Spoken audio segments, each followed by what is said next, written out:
Welcome to Losing a Child, Always Andy's Mom. On this podcast, we journey through the devastating experience of the death of a child. Grief is seldom discussed openly in our culture, and the death of a child makes people feel even more uncomfortable. We approach the topic openly and honestly, speaking to people who have lost loved ones and experts who help care for them. Whether you are a parent experiencing loss or someone who wants to support another going through this tragedy, this podcast strives to offer hope and help.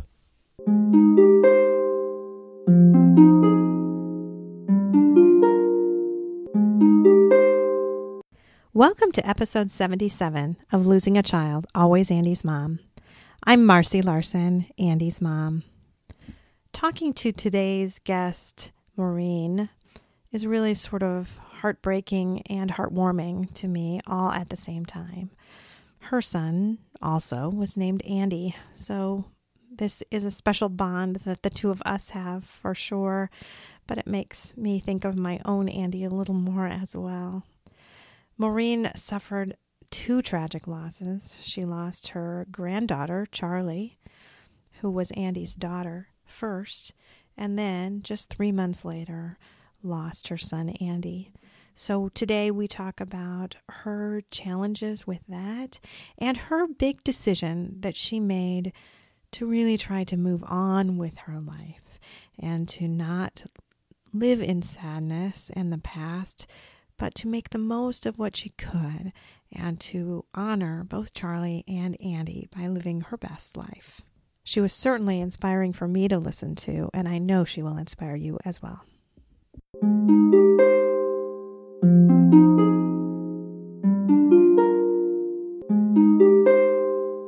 Thank you so much, Maureen, for agreeing to come on the show today and talk about Charleigh, your granddaughter, and Andy, your son. So I'm really looking forward to talking to you. Thank you. Thank you for having me. So why don't you start out by just talking about your son, Andy, and who he was as a kid? I know there were struggles at times, for sure.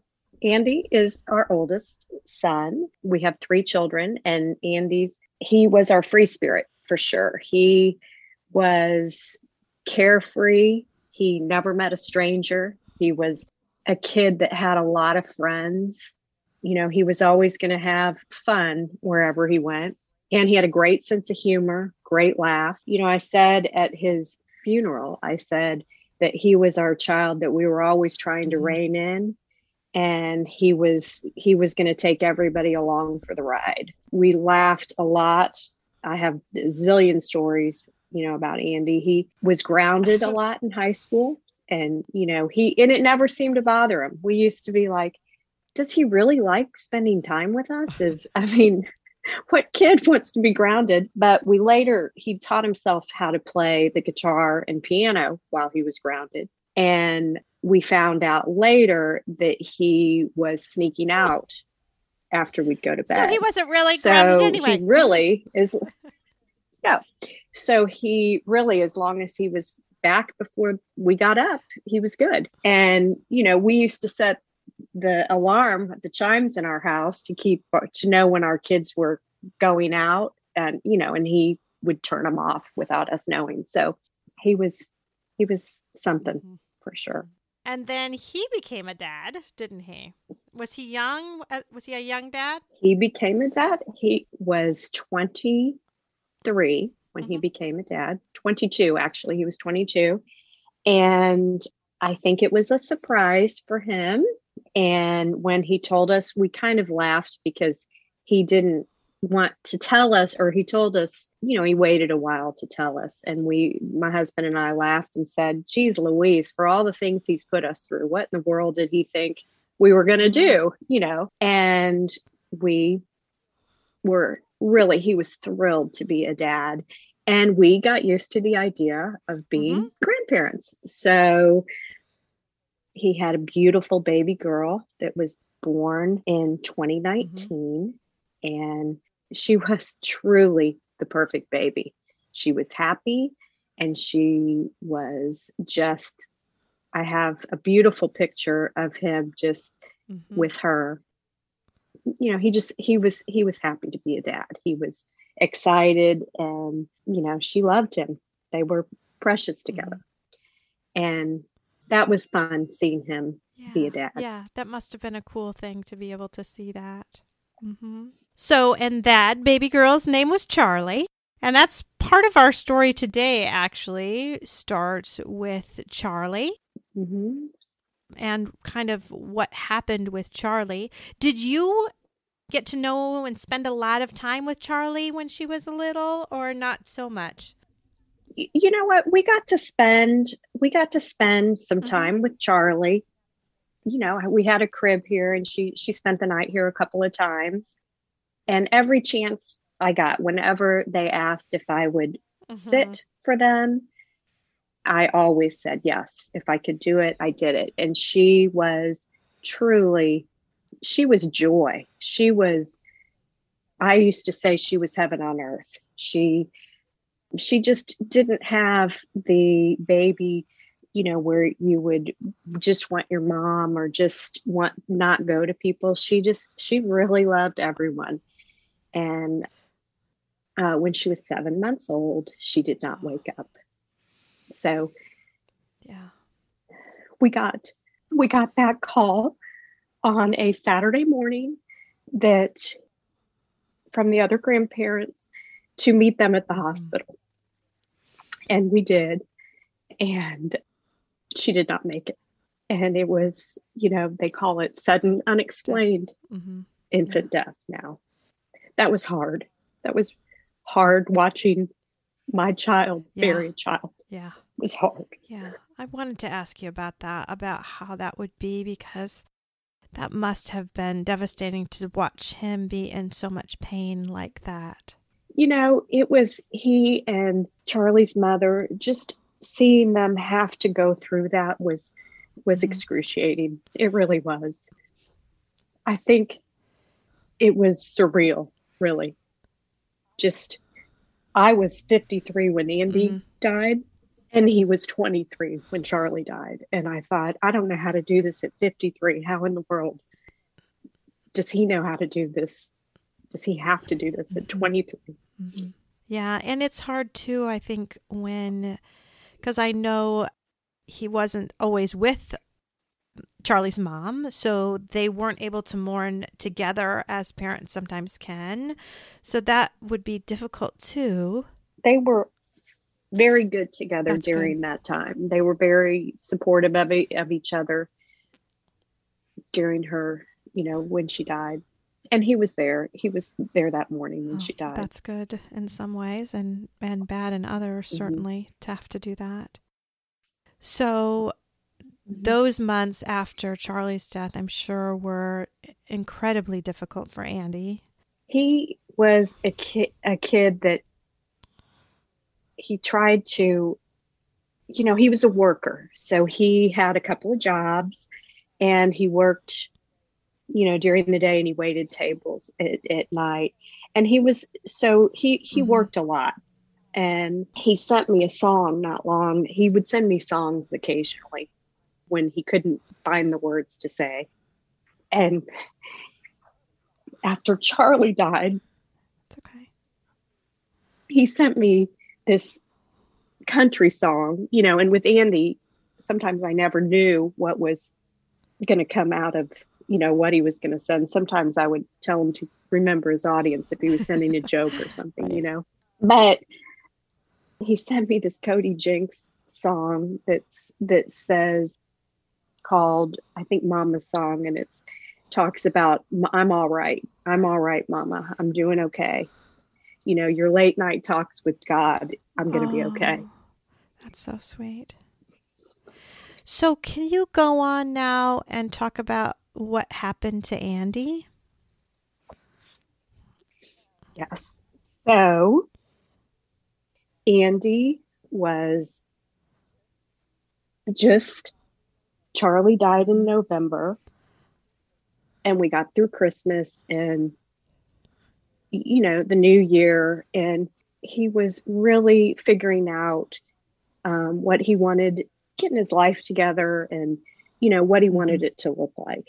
And he was on it. He was out with a girl that night, and he was in a car accident, and they were both killed in the car accident. And it was, that night, actually, I own a company, and I had to do a presentation in front of one of the municipalities trying to get some stuff approved in front of like a board. And, I've been doing what I do for 20 years and worked on design teams. And I had one of the people on that board talk to me terribly that night. And that had not happened to me in a public forum like that, really. And I called my husband on the way home, and it was cold. It was a cold night. It was in February. And I said, will you have the fire going and a glass of wine for me? And so he did. And I took a picture that night of the fire and the wine just sitting, because I thought I used to write in a gratitude journal and take a picture in the mornings. And so I thought, this is what I want to remember about this night, is coming home to a beautiful fire and my husband and, us just talking about the day, so I said, I'm going to remember this about the day. And then planned to meet Andy for lunch the next day. He and I would have one-on-one lunch or breakfast, just catch up, see how he is, which was really great. And he had just texted, we had decided where we were going. And then just a few short hours later, he was killed in the car accident. How were you informed of that? How did you find out? We got the knock on the door at 4:00 in the morning. And and there were, 4 or 5 people that came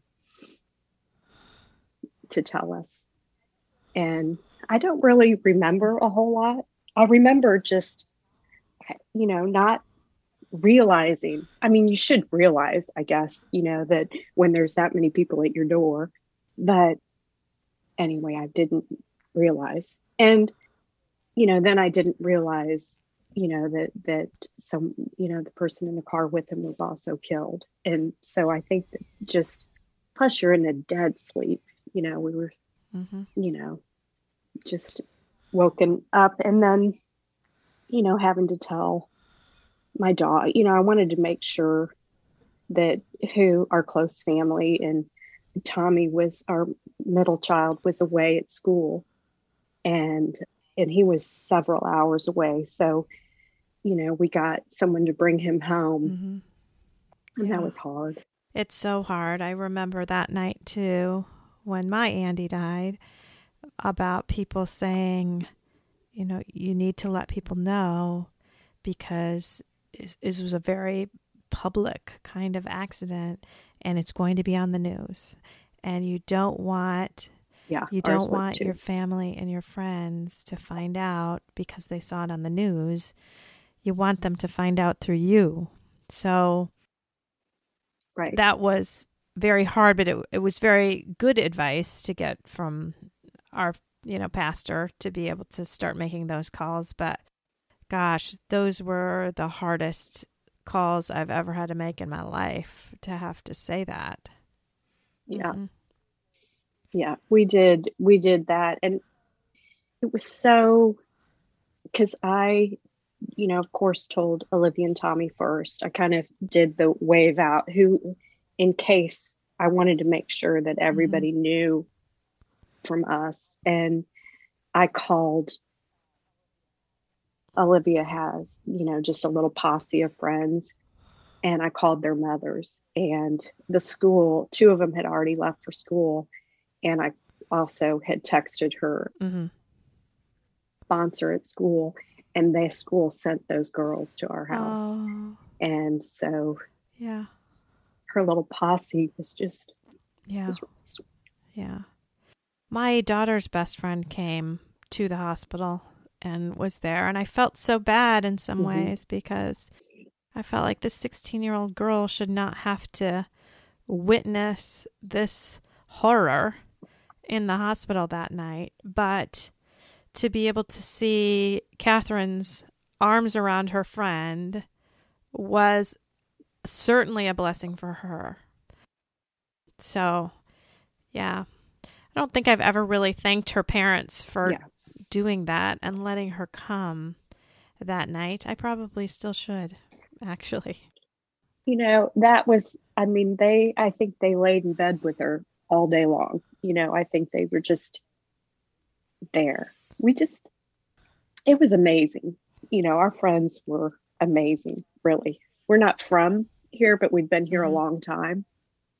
And just our support just immediately was incredible. Yeah. It's nice when people can kind of surround you like that. That's for sure. You spoke to me a little bit earlier about the fact that you even spoke a little at Andy's funeral.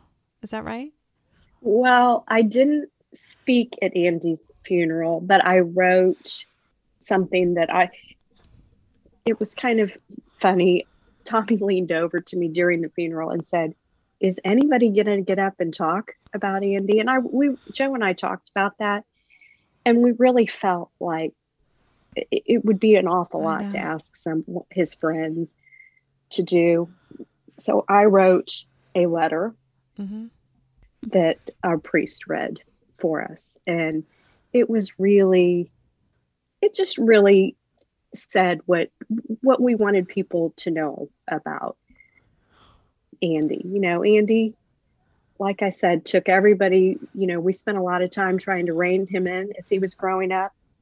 And we had told some funny stories, and, there was laughter.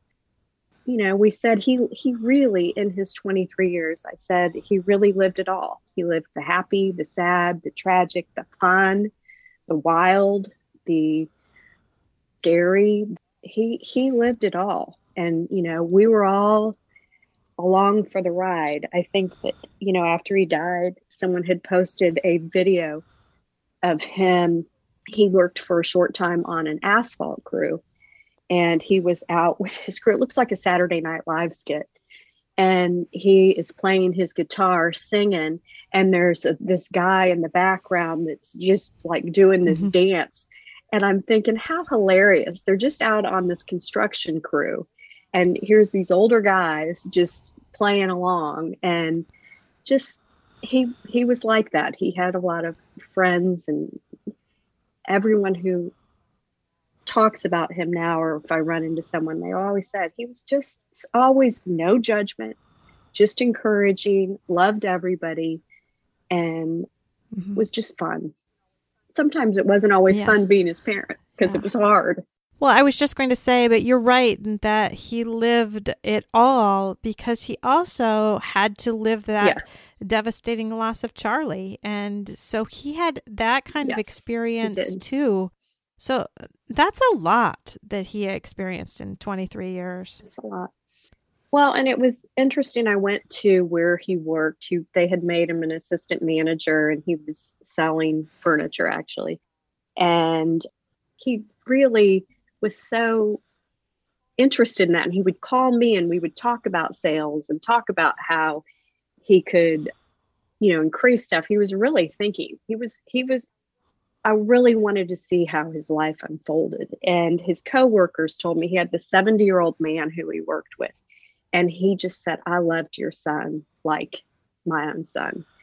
And he said he was so he wanted to take responsibility for every area of his life. And when he died, he was reading the book, The 12 Rules for Life. And Jordan Peterson, I think it is. But anyway, so I read that book. I read his book that he had been reading, and I thought, who told him to read this book? Because I had never even heard of it. And it's such a great book it's really a thick book, but it was such a great book for taking responsibility of every area of your life. I just think that was, what he wanted to do. And it sounds like maybe Charleigh had something to do with that too, being a dad. Yeah. Oh, I'm sure. I used to laugh and say when he was younger, I would pray that God would send someone into his life that was good for him.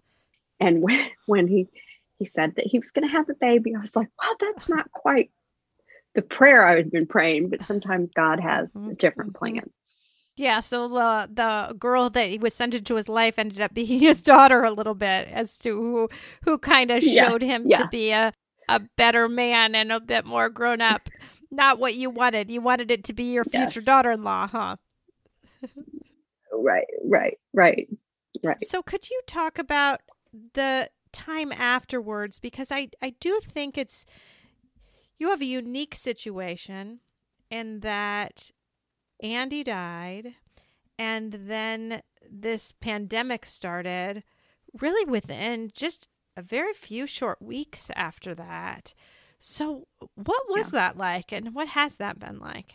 I felt a little bit like I Mm-hmm. was in a cocoon, where I think that when you have great loss, for me personally, I really was very introspective, during that time. So it was, I'm so incredibly grateful that we were able to have the funeral that we had, because there were so many people that came in from out of town, and just so many people, family, friends from college and high school. And it was just Mm-hmm. an enormous number of people that surrounded us.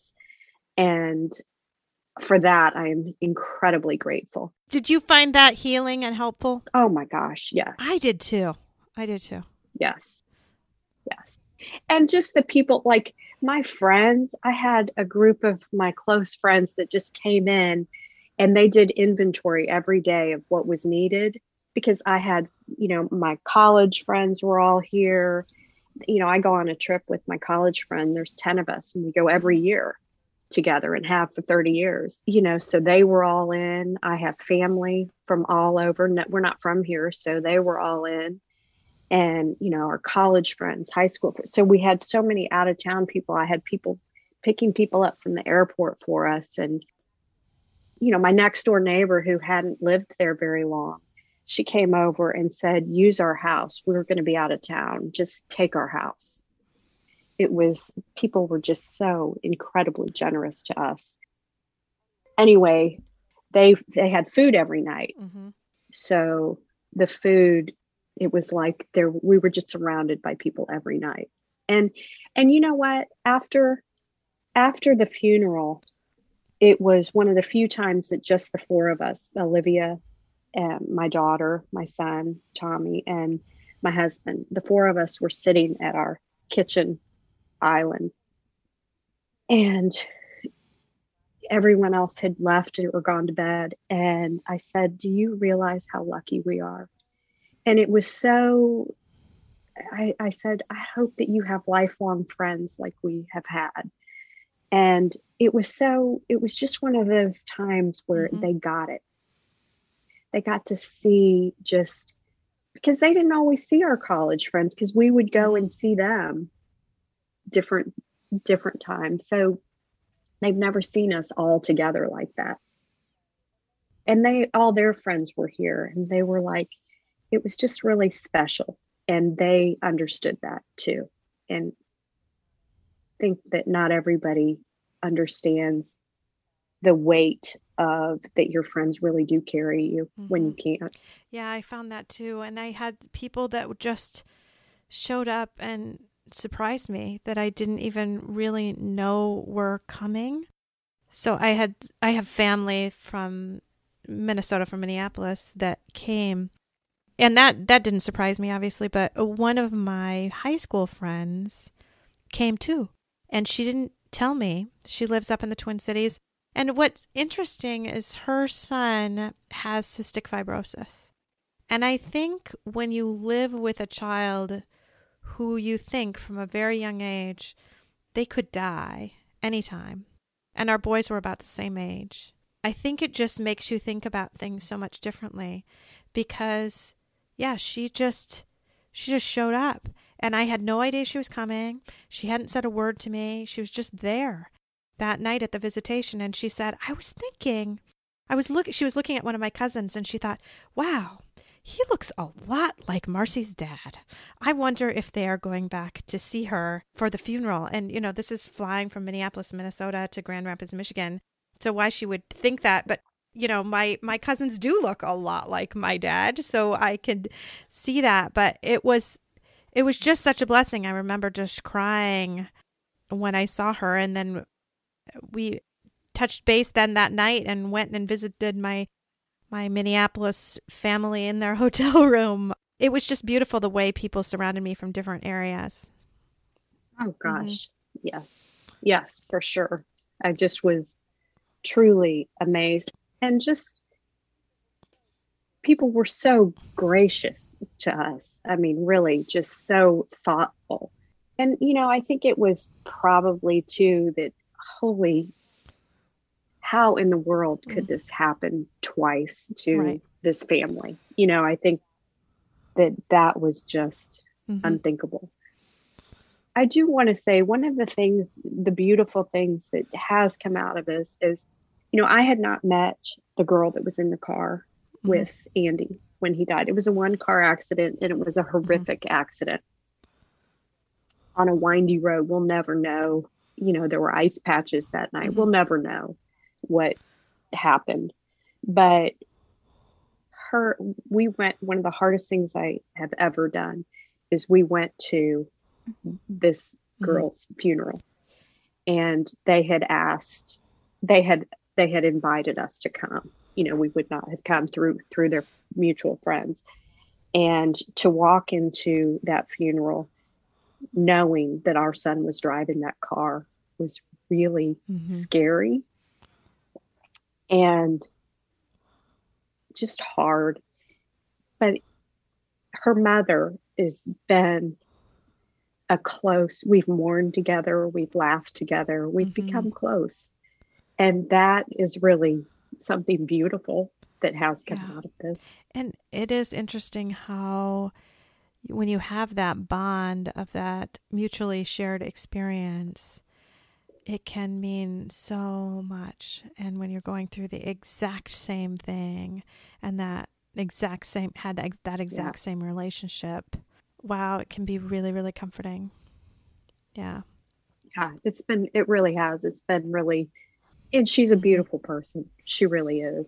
And we feel like we've gotten to know each other's kids through that. And I think that they were similar. They were both kind of free spirit, wild child, hearing their stories. And they were both musical, so I think the thing that happens, I think, is that you feel like you got ripped off, of seeing what was going to happen. And, that's what I remember. I do remember morning that we were told. I remember just thinking, it's over. This can't be over. This cannot be how it ends. And because you have such hopes and dreams for them, right? Yeah. Oh yeah. And you just think that as your kids, I've loved my kids obviously at every age and stage, but I love my kids as they get older and seeing who they are and their friends and their interests. And I get a kick out of it. And so that we'll miss that. And, Tommy was really close. I did say at the funeral, Andy did get arrested one time, and Tommy was his one call. Tommy was the call he made. And we laughed about that. I mean, they were really close, very different. All my kids are different, but they were very close. What was the age gap between those two? They're 2 years. Yeah, same as my boys. Yeah. 2 years apart. And, we decided his first anniversary of his death, which just happened on February 21st. We really thought about what we wanted to do that day. And we just kept it just the four of us. We went to his grave and we told stories, and we decided what we wanted to carry with us this year through him. Because he was funny. He could figure out anything. He made 3 beautiful barn doors in my house. He just was handy and creative. And so we all picked something that we were going to incorporate more into our life this year. So what did you pick? Joe and I both said that we were going to try to learn to play the piano. I have this piano in my house, and I got it just because Andy played. So I miss hearing the music. I really do. I'm going to try. He could just listen to something and figure it out. Yeah. My Andy was that same way. Yeah. We talked about that a lot. So all of my kids took piano lessons, and they all did a fine job with piano lessons. But I remember saying to my husband one time, as they were all three practicing, and I said, "You can tell which one's Andy." And he looked at me kind of strange. And I said, "No, just listen. Listen to all of them. You can tell."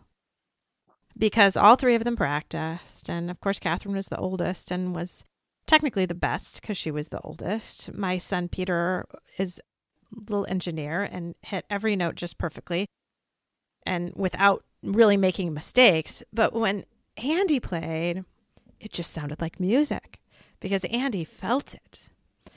Andy really felt the music. And so he might not have been technically in some of those things quite as good, but it just always sounded truly like music when he played. So we have our little grand piano in my front room that no one has touched since Andy died, because we stopped piano lessons actually shortly before he died. We were going to get somebody else to do the lessons because our teacher just happened to stop giving lessons.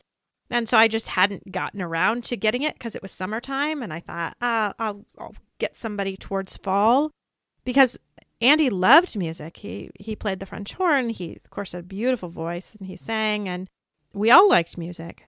In fact, our last family picture we had taken, there's one, I think it's on my website, that we're at the piano. We're at the piano, and Catherine's holding her violin, and Andy's holding his French horn, and Peter's holding his trumpet, and we're just kind of celebrating music. And when Andy died, that aspect of our lives sort of did too. And Eric just said to me the other day, because we were in the process of starting to build a new house, actually, when Andy died. We had just cleared the lot. We had put in a driveway. We were about to start digging, but they couldn't do it quite yet. So we had about 2 weeks to wait to dig the basement. And then Andy was killed and we quit. And it's been sitting there, 2.5 years now, just nothing happening to it. The driveway's starting to wash away a little bit. Absolutely nothing's happened. Because, I mean, we can't build that house with our boys and their matching bedrooms. And, I mean, we can't. Mm-hmm. So it's always been, and I felt like I can't leave this house because I'm just leaving my Andy. Yeah, I don't know how I'll be. I don't know how, we talk about that, and I don't know what we'll do. Yeah, so we've been thinking about doing it again, and then again comes up that piano. What are we going to do with the piano? Yeah. Do we move the piano? Because I said it makes no sense, honestly, to have the piano. No one is playing this piano. And Eric's like, well, do you want to play the piano? And I thought, I don't think I can play the piano. I think I will, because I had taken some lessons for a while too, even with the kids. But emotionally, I don't know if I can play the piano. But it's just so many complicating things, Yeah. Yeah. Well, and when Andy died, I gave myself permission to do whatever I needed to do the year to get through, just to do whatever. That year is up, and I there's such a weird feeling of I want to thrive and get back into life and do all those things. So I think that's something that we have to figure out how to carry it with us forward. And I don't know that we hear enough about how people do that. I think it's a big mystery of how, we were talking earlier about listening to, you have some people that are still, in this place where they're suffering so much. They just seem stuck. Yeah. Years and years later. And, I don't want that for my life. And I don't want that for my other kids. My husband, we want to figure out how to carry him forward. One thing that my family did for me, I have two brothers and a sister, and they all have families. And so when we started having a bunch of kids, then we started drawing names for Christmas, the kids' names, so that we would not have to not buy for everyone, but everyone would buy for three kids. So what we did this year, I was dreading this past year, and my sister-in-law called me and she said, we would like to start a new tradition, and we would like to draw for Andy's name, and whoever gets Andy, we would like to make a donation to whatever charity of your choice each year in his memory, which was so incredibly thoughtful. Oh, I know. And really beautiful. It was really beautiful. That is beautiful. That makes me cry for sure. Because you just want them remembered. Yeah. You don't want people to be sad all the time, but you want them to be remembered and to matter. Mm-hmm. And one of my clients actually emailed me the other day, and I don't know if you've ever heard of youth villages. It's basically an orphanage for children, and they do amazing work. They really do. And everybody needs their person, and I just can't imagine, these kids don't have their person. But anyway, they are big. They're based here in Memphis, and they have a lot of locations around the country as well. But they are putting a plaque on their property here that they just gave permission to do that in his memory, which I just is overwhelming. I mean, it's just incredible that, someone thought of doing that for us. It was really amazing. Yeah, that is really, really nice. Yeah. So we were talking earlier too, before we started recording, about how you can get on, say, different Facebook sites and things like that. And some of them I feel like can be super encouraging and really helpful, but others are just not, because it just feels like the people are just sort of stuck in their sadness. I remember talking to my therapist very much about this, and about how, in a way, for a while, I was feeling this guilt about moving on, like somehow I should stay this sad forever. And my grief would be what would hold me to Andy. And if I let go of the grief, then somehow I would be like letting him down or something like that. And I feel like there are other people that feel like that continuously. Because fortunately, with talking to the counselor, I think so too. That was helpful, because she really helped me to learn that my grief is not what holds me to Andy. My love for Andy holds me to Andy. And my grief is because of my love for Andy. Right. But advancing through grief and not letting it be so sharp and so heavy forever was going to be important for me to live and love and honor Andy.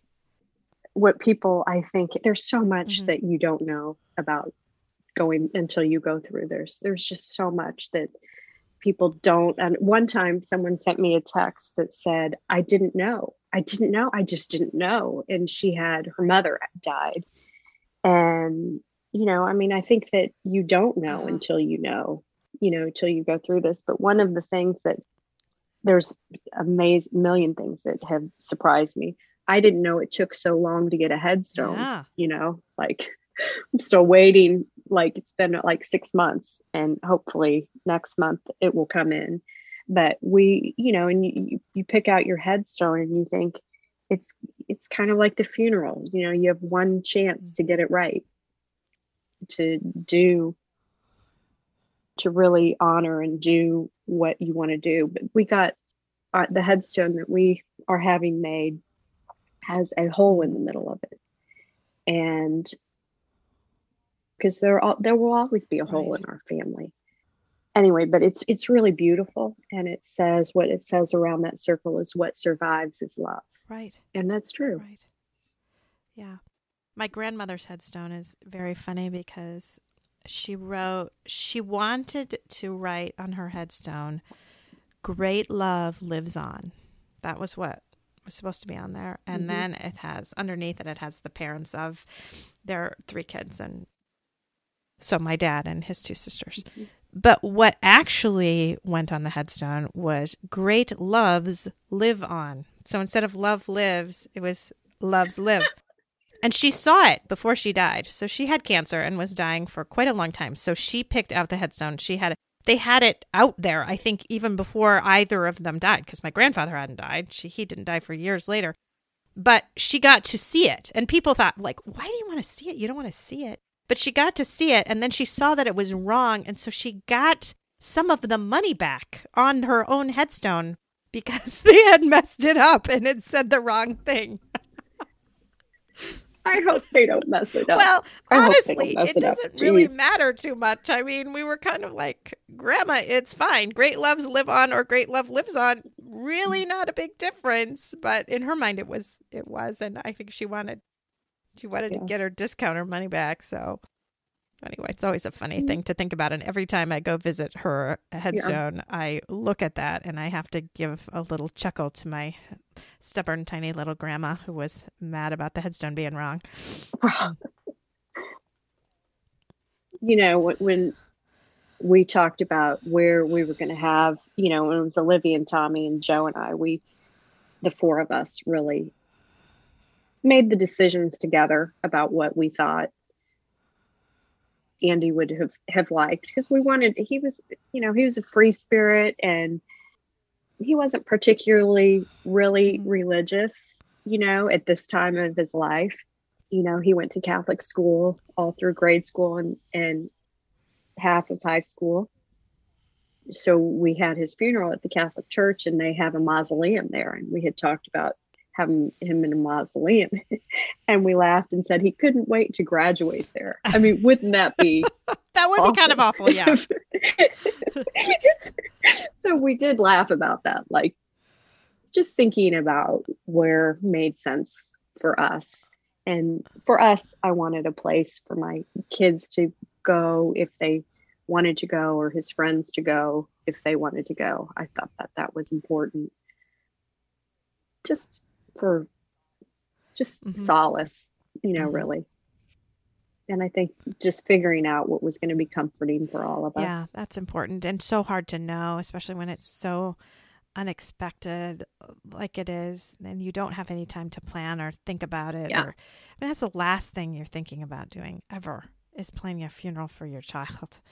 And so having to plan a funeral and then figure out where to go. And I remember we turned to our funeral director for a lot of things. We had no idea. He said, "Have you thought about a cemetery?" Like, no, we don't have any clue. And he said, "I think this one would be really nice for you." And he set up a meeting for us to meet with the township and us to show the plot like a few hours later. And we were like, okay. I mean, it was a beautiful, peaceful spot.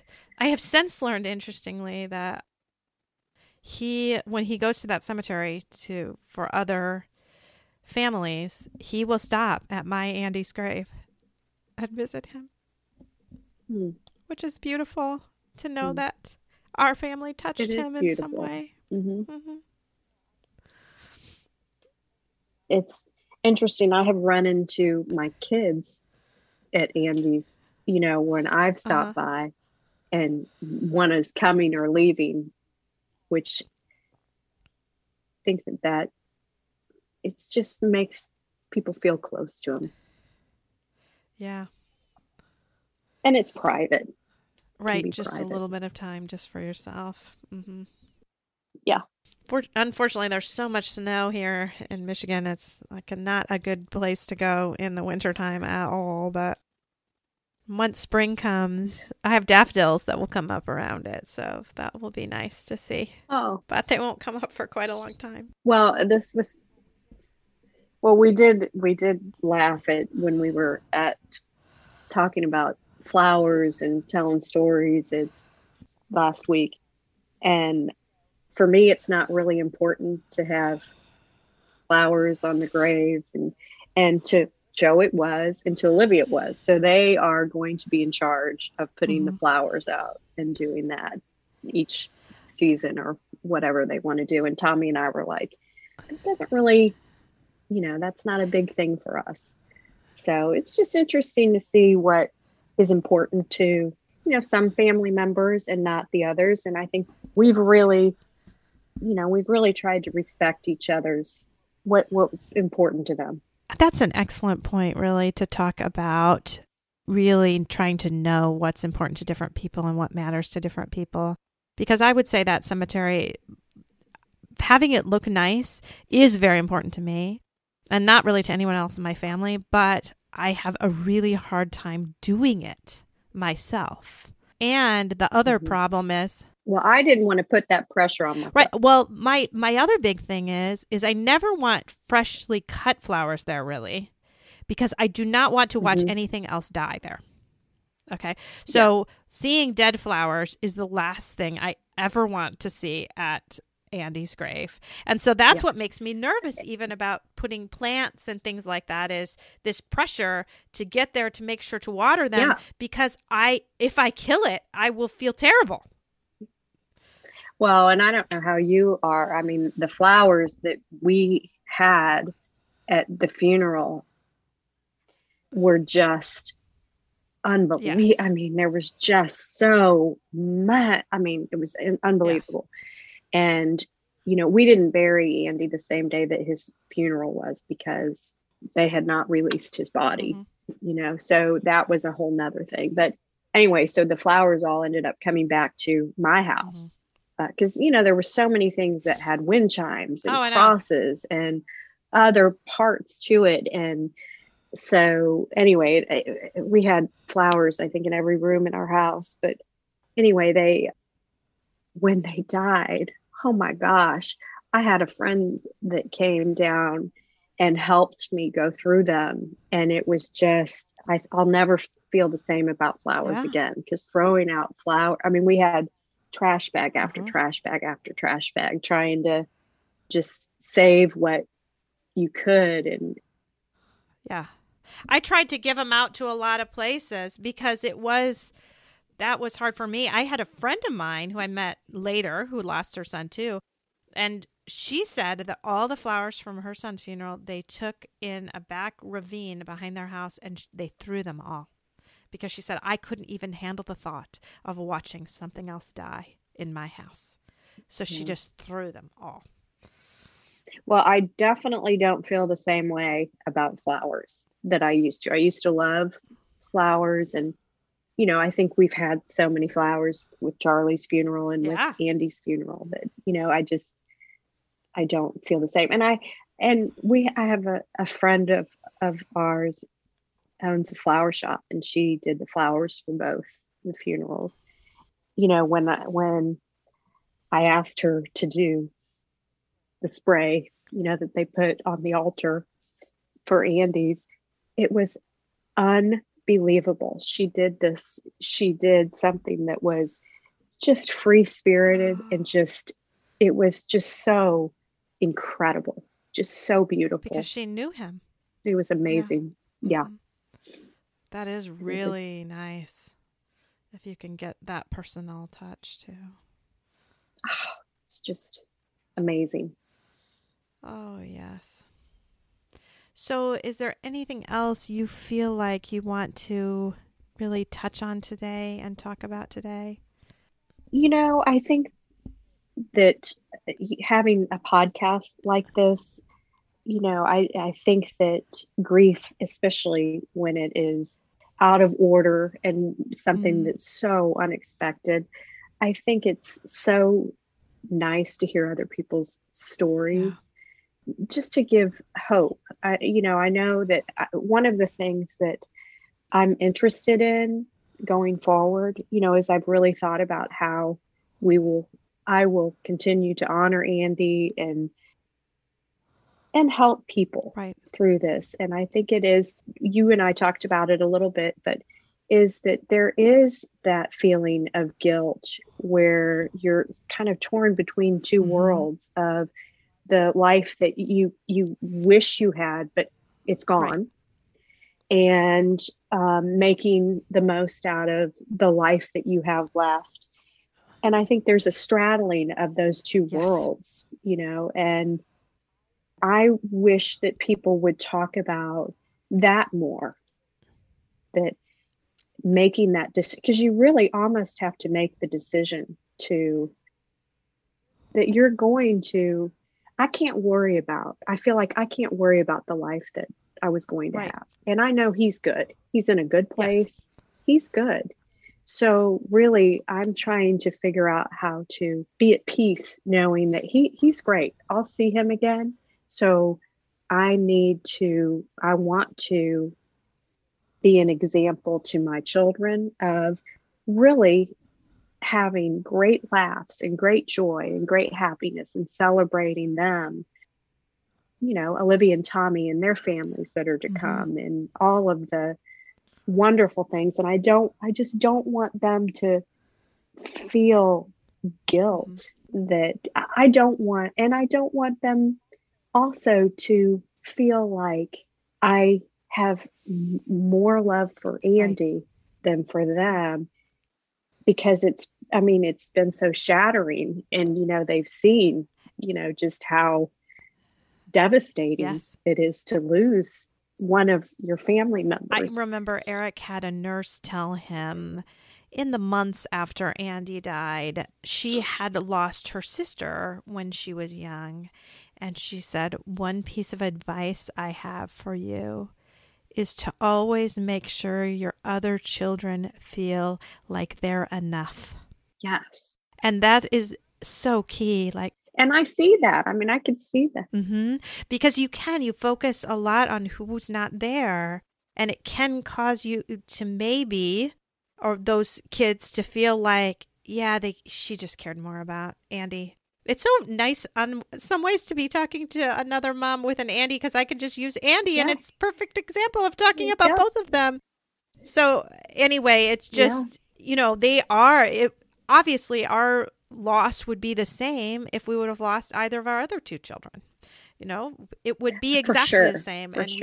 I would be focusing on Peter, and you would be focusing on Tommy or Olivia or Catherine. That is what we would be doing. But it's hard to see it when you're living it. So just to make them know they're enough. Mm-hmm. I think that it was really, because we really tried to think about the day that he died this year. So the anniversary. And I think that really thinking about taking something forward, and we can do that every year. Mm-hmm.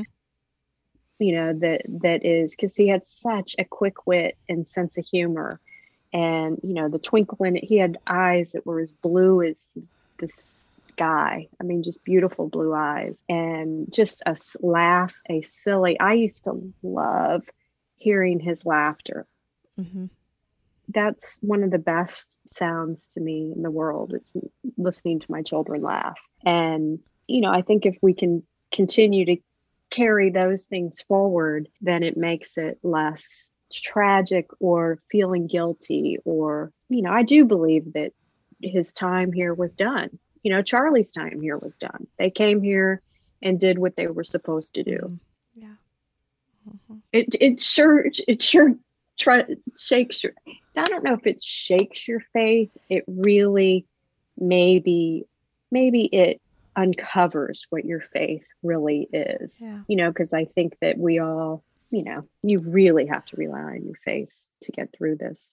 I think for sure you're 100% right. It does. I always say it rocked my faith. It changed it a lot, because I certainly felt a good amount of anger when Andy was killed. And I remember talking to my pastor about that, and him being like, yeah, God can totally take that. You just do that. Oh, yeah. And it was much healthier. I think he's got a sense of humor. Yeah, and it's much healthier for me to have some anger towards God. And I always felt like it was a good thing, because if I was ticked off and angry with God, that still meant I was in relationship with God and that my faith was okay.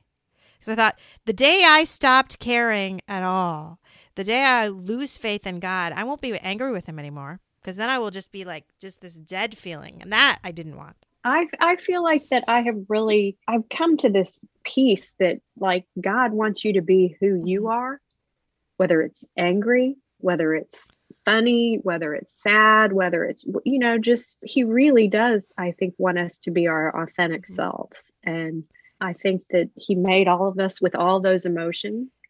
And I think he expects, he's not surprised. No. And it's funny too. I like what you said about how you think about who you were going to be. And that's who we thought we were going to be. Like we thought our lives were going to go this certain way, right? And that we would have our 3 kids and they would all grow up in this certain way. And this is the way we thought it would be.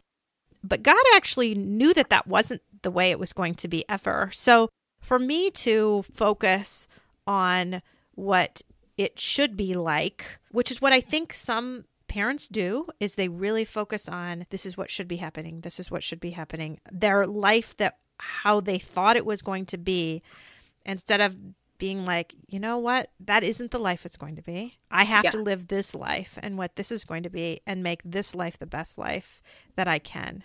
Because God always knew that this was the path I was going to be on. That other path was never going to be my path, even though I thought it was. Well, and I really do think too that people say, and you've talked about it on here, where people say certain things and when it really happens to you, you take it. We've all thought about karma. We've all thought about everything happens for a reason. We've all thought about all those things that, this is teaching us a lesson or, whatever it is. It's like, I didn't want any lessons. Right. You know what? I'm kind of done with lessons. Right. But I think that this is our path. And I think that we thought that this just happened to someone else. Like we aren't those people. And Olivia said that. She said, I just don't want to be that girl in high school. I don't want to be that girl that everybody feels sorry for. And I think that it could happen to any of us, and we could all be those people at any time. Yeah. Because I do think people are like, what do you do to deserve? I mean, we didn't do anything to have, stuff just happens. Yeah. I do think it's, I've appreciated the people who I have been able to look to that have been able to carry it. Yes. And that's, hopefully I can be that for someone. I certainly want to be that for my children for sure. Yes. Well, thank you so much again for coming on. It has been a real joy. Thank you. I think you are carrying it amazingly well, even already, and are living an awesome example for all of us. So thank you. Thank you.